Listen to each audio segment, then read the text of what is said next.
What's it then? Muntie de malam e no na nkwaje wu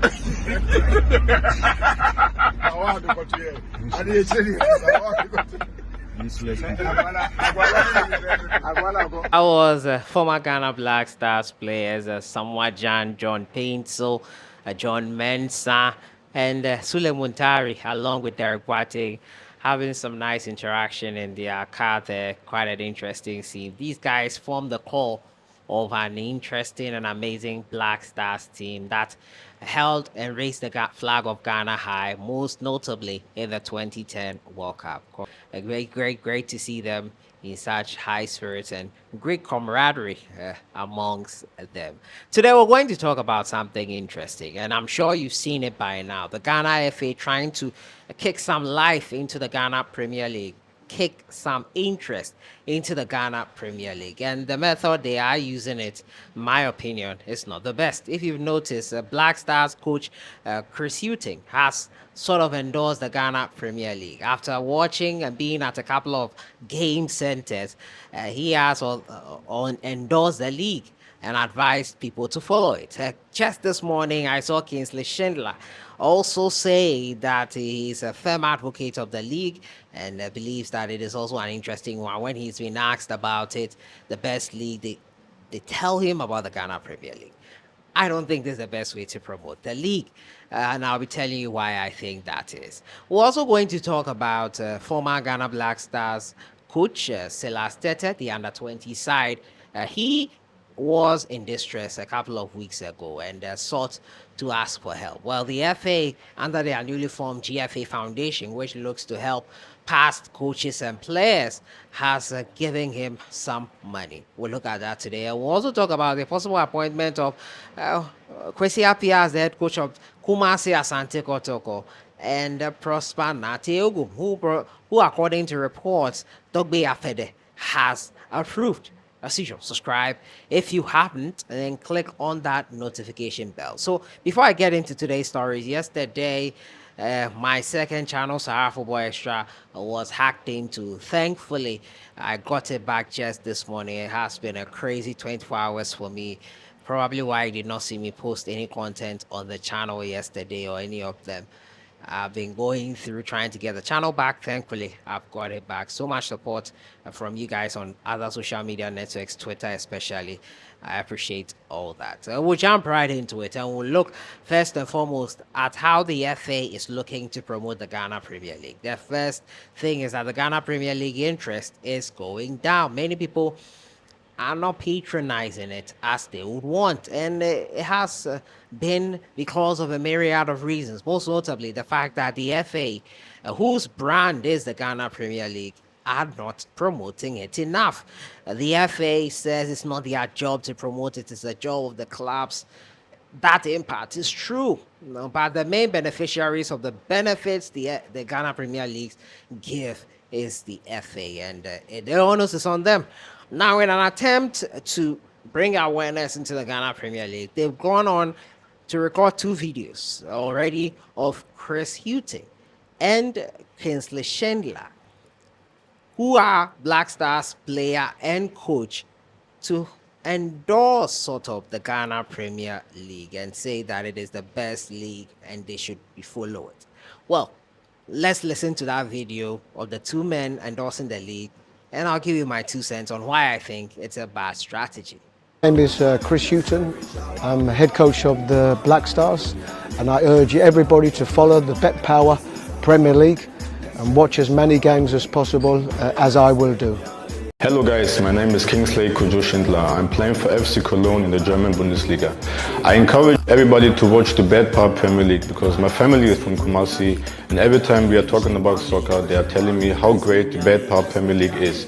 So I encourage you to watch it, to follow it, and bring back the love. Yeah, so you saw it there, the 2 men endorsing the Ghana Premier League as the best league in Ghana right now. Chris Hughton says he's watched a couple of games and he believes the Ghana Premier League should be watched by a lot of Ghanaians. I get where they are going with this.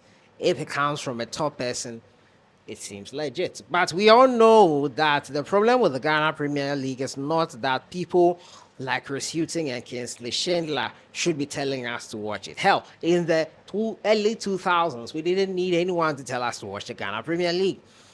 There were so many reasons why we watched it. The reason number one being that it was interesting. Yes, the Ghana Premier League was very interesting and did not need us to be told to follow it. Also, another issue is the problem of how Ghana football, especially the local league, has declined of late. Not because of stuff like players or coaches telling us to watch it, but because of infrastructure, because of the lack of infrastructure, the lack of proper pay structure for players, the lack of good quality pitches to play on. It's anything other than this. And if probably this leads to other measures being taken, then thumbs up to them.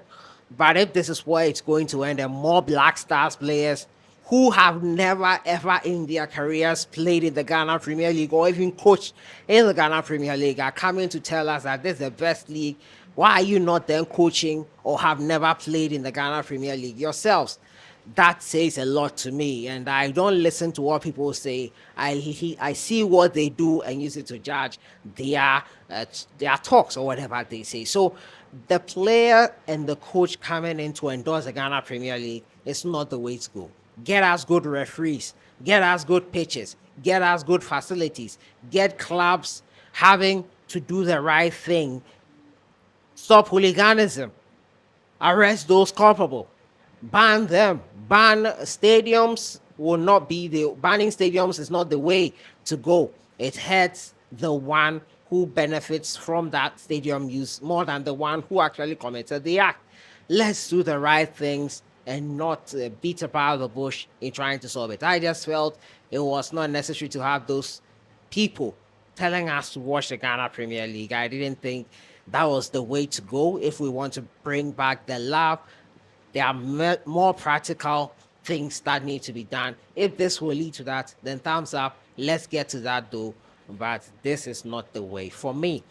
Now, my next story has to do with Kumasi Asante Kotoko and Accra Hearts of Oak. And Kumasi Asante Kotoko, according to reports, are set to name Kwesi Appiah as the next head coach of the team. Well, Kotoko have been without a coach since the departure of Seydou Zerbo. Gazelle has been the interim coach for the Porcupine Warriors, and it has not been all rosy for him.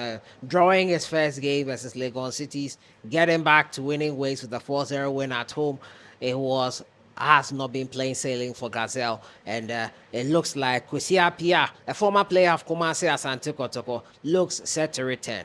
We'll be following the story closely and updating you on that according. Another man who is set to come into the fray for Accra Hearts of Oak after his spell with Kumasi Asante Kotoko himself is Spanate Ogum. According to reports, Togbe Afede has given the green light for that. Now, according to reports, Afede has approved the appointment following a meeting.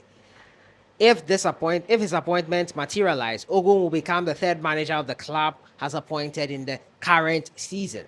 He would replace Serbian manager Slavko Matic, who replaced Samuel Boadu, who was sacked earlier on in the season. Prosper Nate Okum is in the last 2 seasons led Wafa to a third-place finish before steering Kotoko to the title last season. He currently serves as assistant coach for the Black Galaxies. Hearts of Oak sit third on the league log with 42 points. Will be hosted by Bechem United in March Day 27. Kotoko will be facing Aduana Stars, the league leader. So Nate Ogum looks all set. We'll see what happens on that front and if he can get Accra Hearts of Oak back to the big stage once again. My final story has to do with SELAS TETTEH, who the GFA Foundation, the newly founded GFA Foundation, has donated 50,000 Ghana cedis to. According to the GFA president, Kotoko, the establishment and subsequent launching of the Football Foundation is born out of the desire and commitment by the current leadership of the association to enhance the living condition of former footballers who might be in needy situations as a result of old age, ill health, injury, or general deprivation. The visit to the ex-Black Stars coach is the first activity by the GFA Foundation, which was outlawed earlier this week by the FA. President Ket Okreku paid glowing tribute to SELAS TETTEH and said He has been invaluable and committed in service to the nation. I'm happy to see you and in good health, he told the cheerful-looking former coach. He took the opportunity to clarify recent news on the media to the effect that the GFA and the Ministry of Youth and Sports owes the coach some bonuses and salaries. According to him, all entitlements, including vehicles and investment bonds, promised the team after the Under-20 FIFA World Cup triumph have been fulfilled. So we are not even a week old, but felt it was absolutely necessary to come to you with the foundation's widow's mite to facilitate the complete recovery and also towards your upkeep, was the statement made there. So he says they've paid everything, anything owed them. Under-20 squad has been settled and has been done and dusted. We thank them for that. We're happy Celeste is getting the support he needs and deserves. So that has been it for today. Celeste has gotten help from the GFA Foundation. 50,000 Ghana cedis help has been given to him. Also talking to you today about the methods the FA is using to promote the leagues in telling players and coaches of the Black Stars to endorse the league. Not the right step, in my opinion. Also, we've been talking about Asante Kotoko and Hartlepool getting new coaches. Let me know your thoughts in the comments box on everything. I'll see you guys in the next one. Have a great weekend.